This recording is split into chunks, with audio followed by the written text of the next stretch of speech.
booktube. We're continuing with my completely useless library tour. I originally started this off by saying that it would be an irreplaceable visual record of the books that I had going into the year 2023. It isn't that anymore. It hasn't been that in a long time. Instead, the books have been changing more rapidly, more radically in 2023 than in any year that I can think of. So I'm just doing it to talk about books, that's all. And a lot of you seem to be liking it too. And we are in this next bookcase here, which I intentionally required. I asked the muscular teenager who made it for me to make it tall and deep. Specifically so that, unlike the last two bookcases, I could load it with crap. I could stick books in everywhere. I could double stack books. I could put all sorts of stuff like that on it. Whereas in the last two, no. As a result, we have a lot of crosswise books to deal with, but I have a table here. I come ergonomically prepared. So the first thing we'll deal with is what here? Okay, this is by Daniel Cohen. One of you sent me this, and it's so charming. There were a million books like this back when In Search Of was on TV. This is The Greatest Monsters in the World. And the cover, really, I mean, this came out in the 1970s, I'm sure. 1975. And the cover really shows you where how quickly things in the cryptozoology world can move. Because you have three things on the cover there. You have the famous Patterson and Gimlin Bigfoot. You have the famous picture of the monster of Loch Ness, and you have a giant squid. And in the time since this book came out, the guys who made that famous photo, the guy who made it on his deathbed admitted that it was a fake, and showed that it was. Didn't just say that; he admitted that he'd faked it. And in the years since this book came out, we now have photographic evidence of the giant squid, which we didn't have when this book came out. Which leaves only the Patterson-Gimlin film. I'll leave you to decide what that is. Now, what is the next crosswise thing? Oh, well, this is a classic. Needs no introduction from me. It's Pride and Prejudice. Yeah, that picture just says Pride and Prejudice, doesn't it? It just screams it. And then what is the last one here? Oh, okay. This is Paul Pascal's translation of the Julius Exclusus of Desiderius Erasmus. This is Julius Excluded. It's a little skit, a comic skit, in which Pope Julius II dies and goes to heaven, expecting to be let in since he's Pope. But he was an oaf and a boor, and he was also a warmonger. And St. Peter, at the pearly gates, points all that out to him. And Julius Exclusus is in character. He is in character as a cross between Game of Thrones and All in the Family, and is outraged that he is not welcomed in as a conquering hero. And it got Erasmus into a lot of trouble, as some of the things that he wrote did. The church was not pleased when this started to be bruited about, and people started to say, well, whether or not there's any official attribution of authorship, this is obviously Erasmus. This could not be anyone else in the world. And not only because of all of the great zingers and topical allusions and whatnot, but because it's genuinely funny. And Erasmus was one of the only genuinely funny writers of his day. And this is just a standalone thing. So it has the whole of the translation and then absolute buried in notes at the end. Let's see here. Okay, well, those were only the transwise books. We still have lots of junk to get to before we get to the books themselves. We have another copy of the art book by Faden. This little thing. I am waiting patiently. Sooner or later, the Brattle will provide, and I will see the larger hardcover edition of this that they made, which I would really like. But this is wonderful. This takes you through a whole bunch of artists alphabetically by last name, which means you never know who's going to be next to each other. Well, the Vans, maybe you do. Maybe that's, but you never know what you're going to find in terms of juxtapositions, which is not something that will happen in a normal art survey book, and it's not something that will happen in a normal art museum either, where they're carefully grouped by style or period or whatever. And this is not like that. That's why I love the art book. I have two copies. We saw one a while ago. Then another transwise books here. We have a modern library edition of the Latin poets. It's edited by Francis Godolphin, but it's actually lots and lots of translators in here, just taking you through the classic people. There are excerpts from Ovid and Virgil and whatnot, and you get lots of different translators. So it's a nice thing. haven't really looked at it all that much, but when I'm in the mood for that kind of a thing, I go to it more for an English language anthology than I do for anything that would be in terms of those poets themselves. But still, it and the Julius exclusives definitely continue the trend of classics absorbing this room. In the actual books that we have on the shelf, well, we have one more double stack thing to do. The actual books on the shelf only have a couple of examples of that. But this first one is a beautiful thing. This is from the Pushkin Press. This came out, I want to say 15 years ago. I was overjoyed when they sent it to us at Open Letters Monthly. Absolutely overjoyed. And I wrote a long review of it that God knows how accessible it is. God knows where it is. I really have to sit down and do that. I really do. Or I need to put out a concerted call here on BookTube for somebody to work with me as a dedicated editor to find all of that stuff and revive it, clean out the junk links, clean out the bad links to the bad pictures and whatnot, and find all this stuff, at least to give it a digital home. Even if we don't make it a book, an actual printed book, even that, at least to find it a digital home, I really need to do that. I really do. But I wrote about this. This is a Pushkin Press box set called In Search of Venice. That is these cute little paperbacks of a whole bunch of little works about Venice. What do we have here? Regis Debray, Against Venice. Peter Crowell, Loving Venice. Henry James, Letters from the Palazzo Barbaro. We have Paul Morant, Venice's, and we have Arthur Schnitzler, Casanova's Return to Venice. That is the only Schnitzler that I have. And then there's also a booklet in here. What is the booklet? Oh, this is another work. It's just so small they didn't give it a square binding. Journey to Venice. And they all have that lovely original artwork on them. Let me show you another example, some other examples of that, because that is really nice. Let's do the Paul Moran. Look at that. That is just lovely. And all the volumes have that. And they all have, here, let me show you. You can't really tell, but they have a wonderful cross-grained textured feeling. And they have the French flaps. All the individual books do. I have never seen this thing out in the wild. I've never seen any of the individual volumes out in the wild. I'm so happy to have it. For those of you who are new to the channel and who are not getting yourself immediately blocked by personally insulting me, one of the reasons for that is that I lived in Venice for a long time, and so I have a lot of books on it. And that clears off all the peripheries. So now we are on the actual books on this shelf. And the first one we have is a relatively recent thing. I hauled this on this channel just recently. This is a 100-year-old translation by one of the drawbacks of having no sense of touch. This is, William Adlington. This is a 100-year-old translation of The Golden Ass by Apuleius. And it is a kind of, I had to cut the pages and spend some time with it. And it's another example of classics slowly kudzu growing all over this room. But then we have Roger Tory Peterson. This is Wild America, which has had many, many, many reprints in many, many different editions. This is illustrated by Roger Tory Peterson. This is his guide to all of the wildlife of America. He does spot illustrations of all of it. There's a blue-tailed tree duck and a whole bunch of others. There are a lot of birds, but there are a lot of other things too in here. There's a dolphin performing for its supper, and this is wonderful. This came out in the mid 20th century. Someone beetling around in the flyleaf tells me this is a first edition. Like I give a rip. Yeah, 1955, and it's very pessimistic.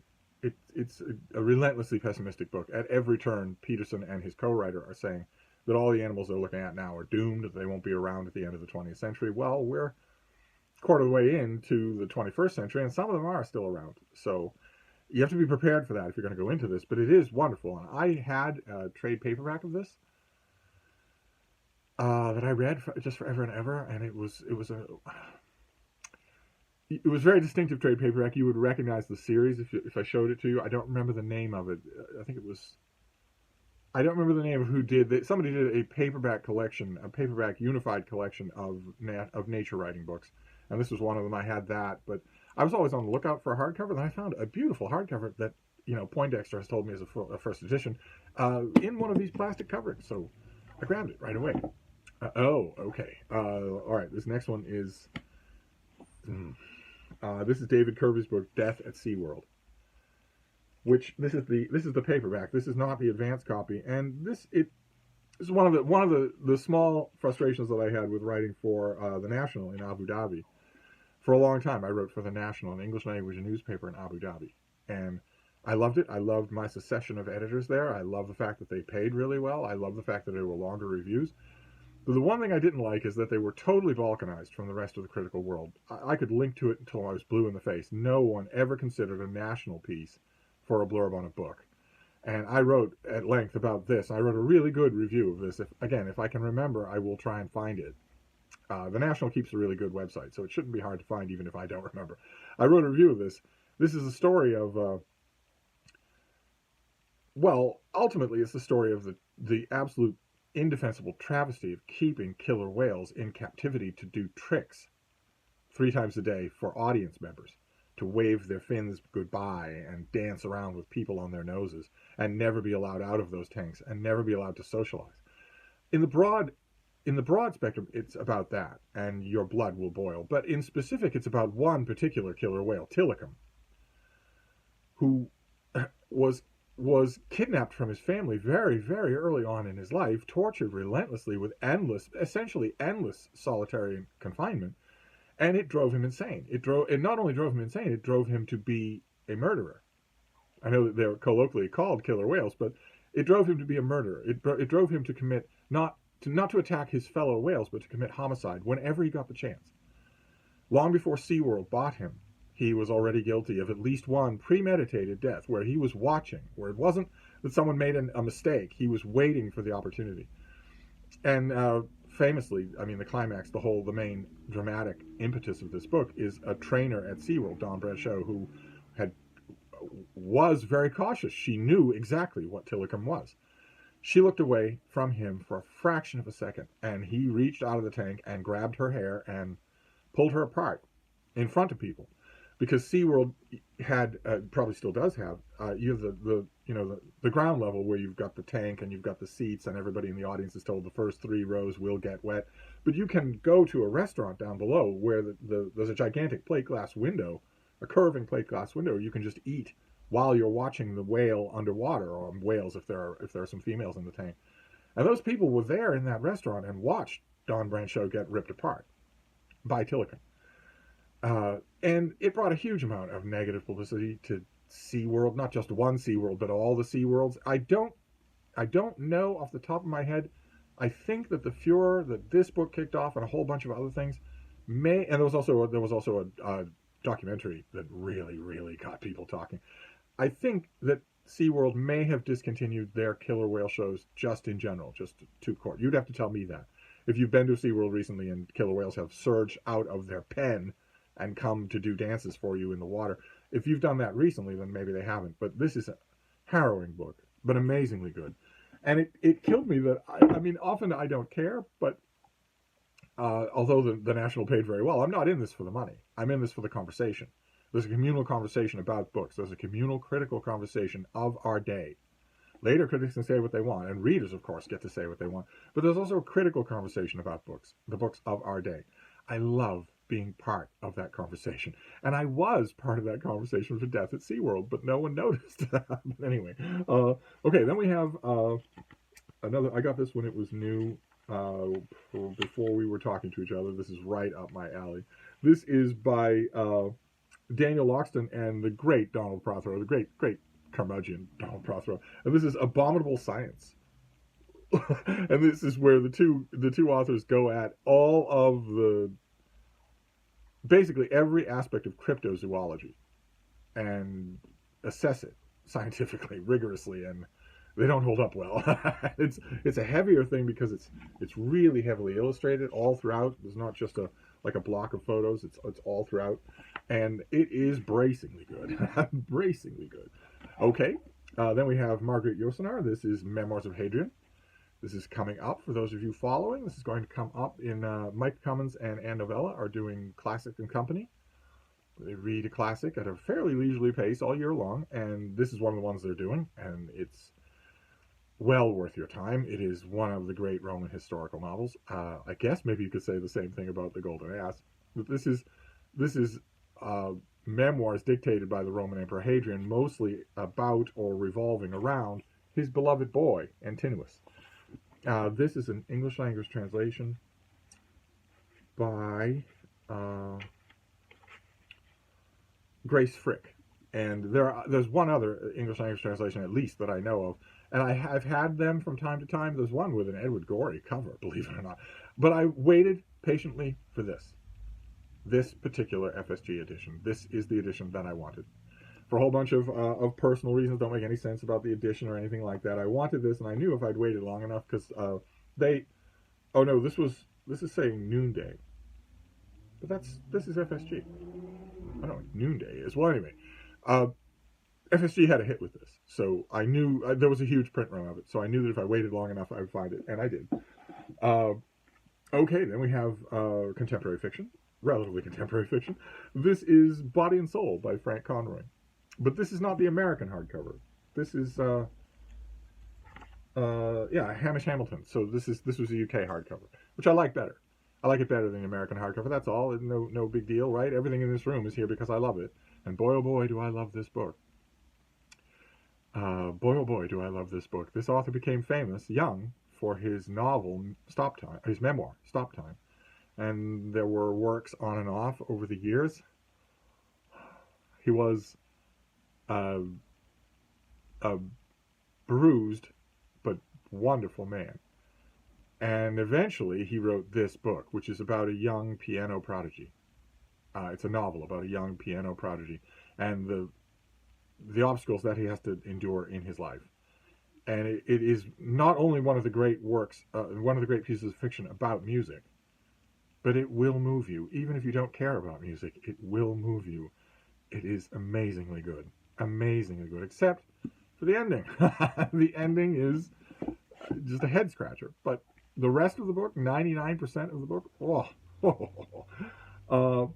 okay, then we have two books on the same subject. This is the Athenaeum Century, and this came out in the rough centennial of the Boston Athenaeum. There we go. See that? And then I have also the Athenaeum Gallery. Another book that is just, this is one of these, actually these two or three. There's one other out there that I don't have. This is more of the same. This is more of the early history of the Boston Athenaeum, which is a private lending library here in Boston, up on Beacon Hill. Well older. It's a very old place. It's steeped in stories, and it's amazing. It's amazingly beautiful. I'm a member there, and I don't go, even though it's incredibly beautiful. It isn't beautiful on the outside. You would walk right by it on the outside. You would think it's a shoe warehouse. But on the inside, it is opulent, almost beyond anything that I've ever seen in America. And the reason that I don't go is because the same reason I don't go to the Boston Public Library, which is why. Why would I do that?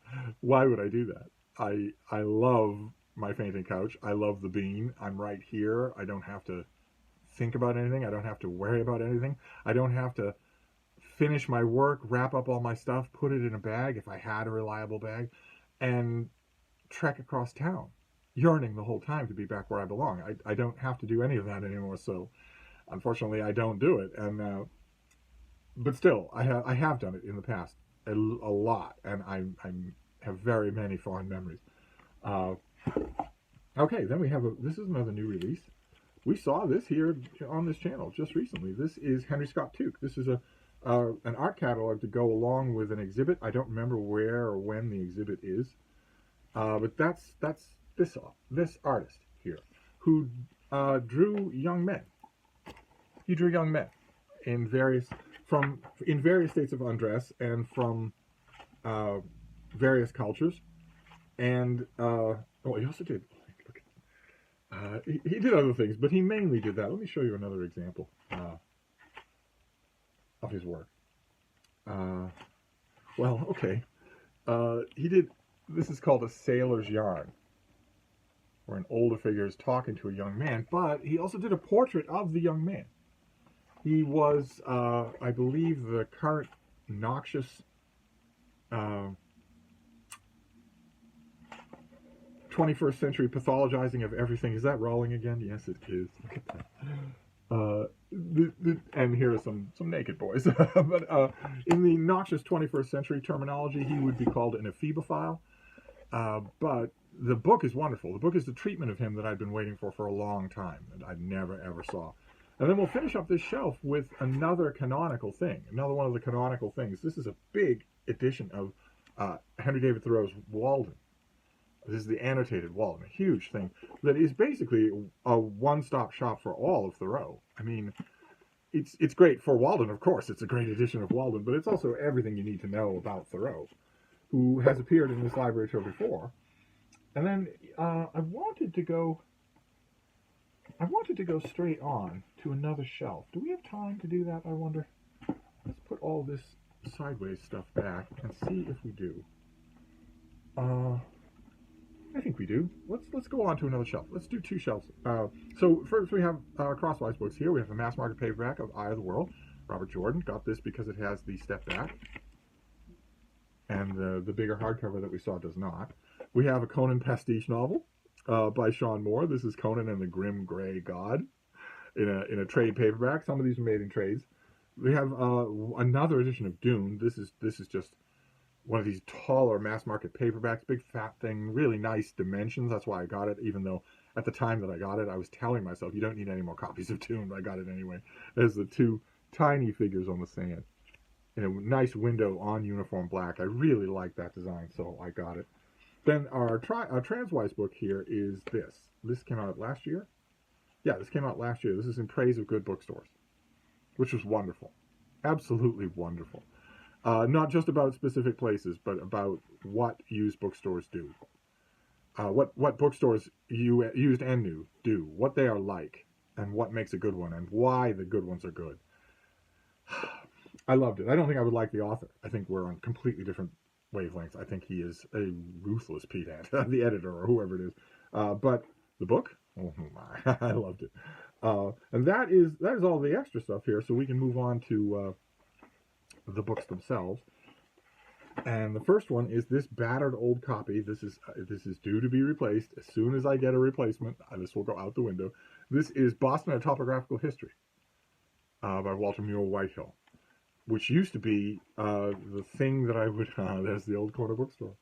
This used to be the volume that I would recommend to people when they asked for a good history of Boston. I don't need to do that anymore. There are a few good histories of Boston now, but this is still a really good one. And it was printed a million times. There is no reason for me to settle for this. This is a placeholder, purely a placeholder until I find a hardcover with a dust jacket in perfect condition, maybe with one of those plastic library covers on it, or I can put one on it myself, because I do go back to it. Then we have Jack Miles. This is God, a biography.